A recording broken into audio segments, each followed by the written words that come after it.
इस वीडियो में हम लोग जानने वाले हैं कि ग्रह किस सीक्वेंस में या किस क्रम में ग्रह लगे होते हैं, या कैसे सूरज से कितनी कितनी दूरी पे ग्रह है, तो उसको जानने वाले हैं। तो ये इंग्लिश में लिखा है, तो हम लोग इसको पहले हिंदी में लिख लेते हैं। जैसे पहले नंबर पे आता है बुध, फिर दूसरा शुक्र, फिर है आपका पृथ्वी, फिर है मंगल, फिर है बृहस्पति,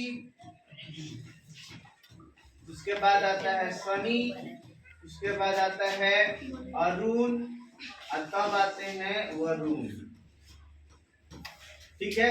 अब यहाँ से सवाल आपको बताया गया कि सबसे गर्म ग्रह पूछेगा, तो यही बताएंगे आप, बुध है।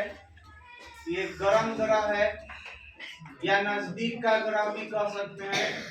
गर्म नजदीक का ग्रह इन्हीं को कहा जाता है, बुध। शुक्र है, तो इसको हम लोग बोलते हैं कि ये चमकीला ग्रह है, इसे भोर का तारा भी कहते हैं, या पृथ्वी का बहन भी कहा जाता है, अलग अलग नाम से। इसको हम लोग बोलते हैं नीला ग्रह। नीला ग्रह क्योंकि इस पे क्या है, 72 से लेके 75% तक जल है, इसीलिए नीला दिखाई पड़ता है, ये बताया गया।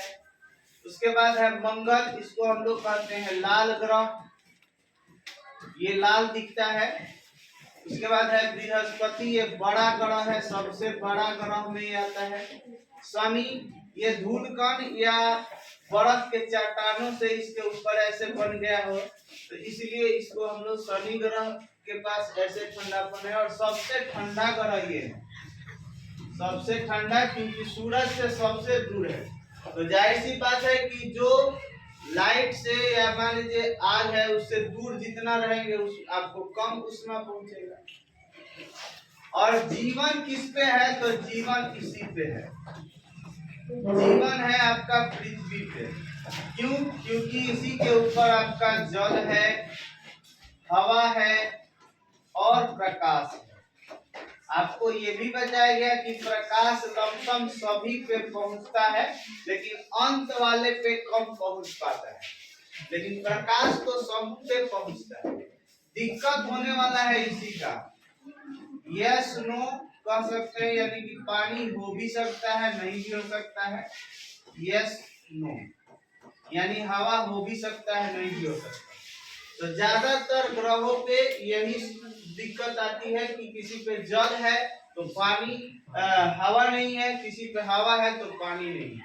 प्रकाश लमसम सब पे है, और इसी तरह आपका सोलर सिस्टम रहता है। और ये क्या करते हैं कि ये सभी अपने अपना एक रास्ता बनाया है, जो ये सब अपने रास्ते पे क्या करते हैं, इसका चक्कर लगाते रहते हैं। अब हम लोग इसको देखने के लिए दूसरे फोटो में देख सकते हैं। ये इसमें आप देखिए, ये वाला फोटो देख लीजिए। इसमें आप देख रहे हैं कि बीच में सूरज है, और ये एक लाइन आपका सर्कल दिख रहा है वृत्त की तरह। ये अपना अपना ग्रह एक सर्कल बनाया है, उसी रास्ते पे घूमता है, ये दूसरे के रास्ते में नहीं जाएगा। अगर जाएगा तो कभी न कभी टकरा जाएगा। तो इस कारण से सबका क्या है, एक निश्चित एक लाइन है, और उसी में ये कई हजारों सालों से इसी तरह घूम रहे हैं। ऐसा बताया जाता है कि 13.8 अरब वर्ष पहले ये इसका उत्पत्ति हुआ है ग्रहों का, जिसको हम लोग बोलते हैं बिग बैंग धमाका के बाद ये उत्पत्ति हुआ है, जिसी को हम लोग बोलते हैं बिग बैंग धमाका। और इसके धमाका होने से ही ये सब ग्रह का निर्माण हुआ है, सूरज का भी निर्माण हुआ है ना। लेकिन अलग अलग ग्रंथों में सूरज को कोई भगवान कहता है, कोई कुछ भी कहता है, लेकिन साइंस इसको भगवान नहीं मानती। लेकिन धार्मिक तौर पे ये सूर्य देव है, सूर्य भगवान है ना, अलग अलग है। चांद को हम लोग चंदा मामा भी कहते हैं, चांद भी कहते हैं ना, लेकिन ये क्या है, एक उपग्रह है ना। तो इस तरह से बहुत सारे फोटो का आपको दिखाया जा सकता है। ठीक है। तो ये सब फोटो जो लिया गया है, ये जो सैटेलाइट्स ऊपर भेजे जाते हैं, जैसे अभी चंद्रयान भी भेजा गया, या और भी बहुत सारे विक्रम है ना। तो द्वारा फोटो लिया गया है।